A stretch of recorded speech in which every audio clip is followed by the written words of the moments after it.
एक गांव में मोहनलाल और उसकी पत्नी कमलेश रहते हैं। उनके 2 बच्चे हैं, बड़ी बेटी मुस्कान और छोटा बेटा रणवी है। मोहनलाल ने अपनी बेटी का दाखिला गांव के ही प्राइमरी स्कूल में करा दिया। कुछ दिन बाद रणवी भी स्कूल जाने लायक हो गया। मैं सोच रहा हूँ कि रणवी का एडमिशन शहर के सबसे बड़े स्कूल में करवा दूं, लेकिन उसका खर्चा तो बहुत ज्यादा आएगा। हमारा इकलौता बेटा है, हमें इतना तो करना ही होगा। ये हमारे बुढ़ापे की लाठी है, इस पर लगाया गया पैसा हमें ब्याज सहित वापस मिल जाएगा। अरे हम क्या पैसा साथ लेकर मरने वाले हैं, लेकिन नाम तो हमारा कौशिक ही चलाएगा। ठीक है, मैं इसका एडमिशन शहर के सबसे बड़े स्कूल में करा देता हूँ। रोजाना बस लेने आया करेगी। संध्या भी वहीं बैठकर पढ़ाई कर रही होती है। वह यह सुनकर बीच में ही बोल पड़ती है, पापा मुझे भी कौशिक के साथ ही स्कूल जाना है। हम दोनों बहन भाई मिलकर स्कूल जाया करेंगे। कमलेश, तुम्हारी बेटी कुछ ज्यादा ही फालतू बोलती है। हाँ हाँ, मेरी बेटी ही तो है, आपकी नहीं है। पापा मम्मी, आप दोनों मेरे लिए क्यों झगड़ रहे हो? ठीक है, अगर पापा मुझे स्कूल ना ही भेजना चाहते हैं तो कोई बात नहीं, मैं गांव के ही स्कूल में पढ़ लूंगी। हाँ, और आगे से ध्यान रखना कि कभी भी मेरे लाडले बेटे की बराबरी करने की कोशिश भी मत करना, क्योंकि तुम उसके बराबर कभी नहीं आ सकती हो। संध्या चुपचाप अंदर चली जाती है। कौशिक भी रोजाना स्कूल जाने लगता है और संध्या भी स्कूल जाने लगती है। फिर एक दिन सुबह संध्या समय से पहले स्कूल जाने के लिए तैयार हो जाती है और कौशिक अभी तैयार हो नहीं पाता है। संध्या, सुबह सुबह तुझे कुछ काम नहीं है क्या? सिर्फ तैयार होकर बैठ जाती है। इन्हें क्या काम है? इनका तो सहारा भी नहीं है कि बाबू को तैयार तो कर दो। रसोई में भी मेरा हाथ नहीं बटा सकती है। संध्या रसोई में जाकर माँ की मदद करने लगती है। कौशिक बाहर अपने नाश्ते और लंच बॉक्स का इंतजार कर रहा है, इसलिए वह उछल कूद रहा है। तभी वह गिर जाता है। क्या हुआ मेरे बच्चे को? मेरा लाल नीचे गिर गया। ये संध्या तो इस घर में ही फालतू है, इतना भी नहीं कि भाई का ध्यान रख सके। अरे तुम पैदा ही क्यों होती हो? सिर्फ बाप, भाई और बेटी का ध्यान रखना होता है। मेरी तो मत ही मारी गई थी जो तुम्हें स्कूल भेजा। अब तुझे स्कूल जाने की कोई जरूरत नहीं है। तुझे जब देखो स्कूल जाने की लगी रहती है और घर का किसी भी काम में तेरा बिल्कुल मन नहीं लगता है। आज से तेरा स्कूल जाना बंद। सॉरी पापा, मैं आगे से भाई का पूरा ध्यान रखूंगी। मुझे स्कूल जाने से मत रोको। जो एक बार कह दिया तो कह दिया, मैं अपना फैसला नहीं बदलता हूँ। संध्या का स्कूल जाना बंद हो जाता है और कौशिक की पढ़ाई शहर के बड़े स्कूल में चलती रहती है। कुछ साल बाद संध्या की शादी हो जाती है और कौशिक भी 12th पास कर लेता है। मोहनलाल बैठकर चाय पी रहा है, तभी वहाँ कौशिक आ जाता है। पापा मुझे विदेश जाना है, अब मैं आगे की पढ़ाई अमेरिका से ही करूँगा। बेटा, तू हमें छोड़कर कहाँ जाने की सोच रहा है? ओहो पापा, अब ये इमोशनल ड्रामा मत शुरू करो। मुझे विदेश जाना है और अपना भविष्य बनाना है। बेटा, मैंने अपना पूरा जीवन तेरे भविष्य बनाने में ही लगा दिया। मैं तेरा बुरा कभी नहीं चाहूंगा, लेकिन तुझे वहां भेजने के पैसे मेरे पास कहां से आएंगे? क्योंकि जितना भी पैसा मैंने कमाया था वो सब तुझे अच्छे स्कूल में पढ़ाने में खर्च कर दिया। अब अमेरिका का खर्चा मैं कैसे उठा पाऊंगा? मुझे कुछ नहीं पता। आपको पहले से ही अपने खुद के खर्चे कम करके मेरे लिए सेविंग करनी चाहिए थी। अब ये आपकी गलती है, मेरी नहीं। अब चाहे ये घर बेच दो, लेकिन मुझे अमेरिका जाना है। मोहनलाल बेटे के प्यार के आगे हार जाता है और घर बेचकर सारे पैसे कौशिक को दे देता है। मोहनलाल ने कुछ साल किराए के मकान में बिताए और बेटे के लौट आने का इंतजार किया, लेकिन कौशिक लौट कर नहीं आया। तब बहुत मुश्किल से मोहनलाल ने बेटे का नंबर पाकर उसे कॉल किया। कौशिक बेटा, तू ठीक तो है? कब वापस आएगा? ओहो डैड, आप मुझे डिस्टर्ब मत किया करो। मैं अपनी लाइफ में बहुत बिजी हूँ और हाँ, मैं उस सड़ी सी जगह कभी नहीं लौट कर आऊंगा। मेरी जॉब लग गई है और मैंने यहाँ शादी भी कर ली है। अब दोबारा मुझे फोन मत करना। बेटे से उम्मीद टूटी पाकर मोहनलाल और उसकी पत्नी कमलेश वृद्धाश्रम में जाकर रहने लगते हैं, क्योंकि उनके पास अब धन नहीं बचता है। एक दिन मोहनलाल की पत्नी कमलेश की अचानक से मौत हो जाती है। डॉक्टर ने उसका कारण हार्ट अटैक बताया।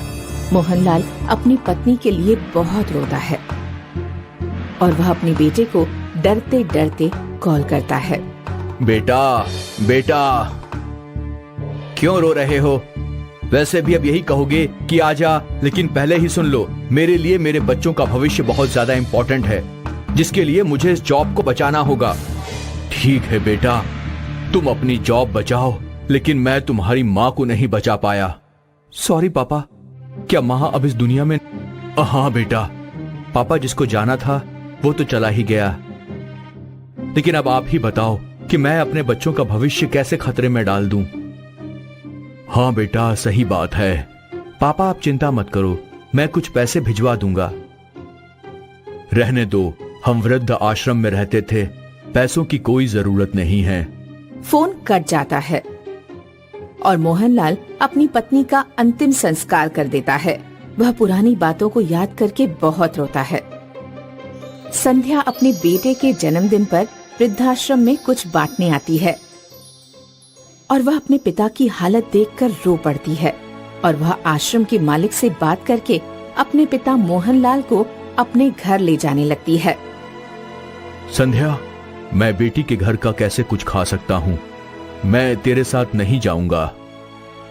पापा, बेटे बेटी में कोई भेद नहीं होता, लेकिन जो गलती आपने सारे जीवन की, आज भी वही कर रहे हो। हाँ, मुझे ऐसा नहीं करना चाहिए था। सच, बेटे बेटी में कोई भेद नहीं होता है। सिर्फ इतना भेद होता है कि बेटा तब तक बेटा है जब तक कि उसका ब्याह नहीं हो जाता, बेटी जब तक बेटी है जब तक कि उसके प्राण नहीं निकल जाते। किशोरीलाल बहुत ही रईस था। उसके पास बंगला, जायदाद और कई व्यापार थे। ये सब किशोरीलाल ने अपनी मेहनत से बनाया था। किशोरीलाल का छोटा भाई बलदेव था। बलदेव अक्सर कोशिश करता था किशोरीलाल की सारी जायदाद उसकी हो जाए, इसलिए वो अपने भाई के साथ बहुत ही मीठा व्यवहार करता था। किशोरीलाल ने अपने धान का व्यापार बलदेव को संभालने दिया था और आज वो हिसाब किताब देखने गया था। अरे भैया, आप आ गए? अरे मोनू, भैया के लिए पानी ला। पानी वानी कुछ नहीं चाहिए, तू बस हिसाब दिखा। बलदेव ने किशोरीलाल को हिसाब की बुक दी। किशोरीलाल हिसाब किताब देखने लगा। भैया, इतने सालों से मैं आपका ये व्यापार संभाल रहा हूँ, कभी कोई गड़बड़ी की है क्या मैंने? नहीं। तो अब तक आपको मुझ पे विश्वास हो जाना चाहिए था ना। वैसे भी मैं आपका सगा भाई हूँ, भला मैं आपसे धोखा क्यों करूँगा? मैं यहाँ हिसाब इसलिए देखने नहीं आता कि मुझे तुझ पे शक है, बल्कि मैं इसलिए देखने आता हूँ कि कहीं तुझसे कोई गलती ना हो जाए। छोटे, मैं तेरा भला चाहता हूँ। ठीक है भैया, सब ठीक लग रहा है, चल मैं चलता हूँ। जैसी आपकी मर्जी भैया। किशोरीलाल के जाते ही बलदेव तमतमा गया। मैंने इतने घपले किए हैं आज तक, आप मुझे पकड़ नहीं पाए, आगे भी पकड़ नहीं पाएंगे। एक दिन आपकी सारी जायदाद मेरी होकर रहेगी। यहाँ बलदेव किशोरीलाल की जायदाद पर आंख गड़ाए बैठा था और वहाँ किशोरीलाल ने अपनी सारी जायदाद अपनी बेटी नंदिनी के नाम कर दी। आज से इन सब की मालकिन तू है। पर पापा, इसकी क्या जरूरत थी? एक, मैं तो अब बूढ़ा होते जा रहा हूँ, कभी कुछ हो गया तो? ऐसी बातें मत सोचा करो पापा, आपको कुछ नहीं होगा। हाँ हाँ, अभी तो मुझे तेरी शादी करवानी है, तेरे बच्चों के साथ खेलना है। क्या पापा, अब जब देखो शादी शादी शादी के पीछे लगे रहते हो। वो तो है, मैं चाहता हूँ कि मेरी गुड़िया को संभालने वाला कोई मिल जाए। वैसे भी कई साल पहले तेरी माँ स्वर्ग सिधार गई, कुछ सालों में मैं भी चला जाऊंगा। ऐसा कुछ नहीं होगा, आप कहीं नहीं जा रहे। जैसा तू बोले, पर तुझे सावधान रहना होगा। मुझे लगता है बलदेव कुछ ना कुछ जरूर करेगा। ज्यादा से ज्यादा वो मुझे किडनैप ही करेंगे ना। Same old school idea. मेरे पास इसका भी इलाज है पापा। ठीक है, देखते हैं। नंदिनी ने किशोरीलाल को अपना आइडिया बताया और दोनों बाप बेटी बहुत खुश हुए। जब बलदेव को ये बात पता चली तो उसके मन में आक्रोश भर गया। सारी जायदाद अपनी बेटी के नाम कर दी और मेरे नाम कुछ भी नहीं किया। बहुत गलत किया भैया, आपने बहुत गलत किया। वो जायदाद हथियाने की योजना सोचने लगा। क्यों ना मैं नंदिनी को किडनैप कर लूं और फिर फिरौती में बहुत सारे पैसे मांग लूं। किशोरी लाल नंदिनी से बहुत प्यार करते हैं। और बस ये सोचकर बलदेव ने 2 गुंडों को पैसे दिए नंदिनी को किडनैप करने के लिए। ये नंदिनी है, इसे किडनैप करना है। फोटो के पीछे उसका एड्रेस लिखा है। ठीक है सर, आपका काम हो जाएगा। ये एडवांस और बाकी के पैसे काम होने के बाद। बलदेव मन ही मन खुश था कि जल्द ही उसे बहुत सारे पैसे मिलने वाले हैं। यहाँ रात के अंधेरे में दोनों गुंडे किशोरी लाल के घर में पहुँचे। बलदेव बाहर इंतजार कर रहा था।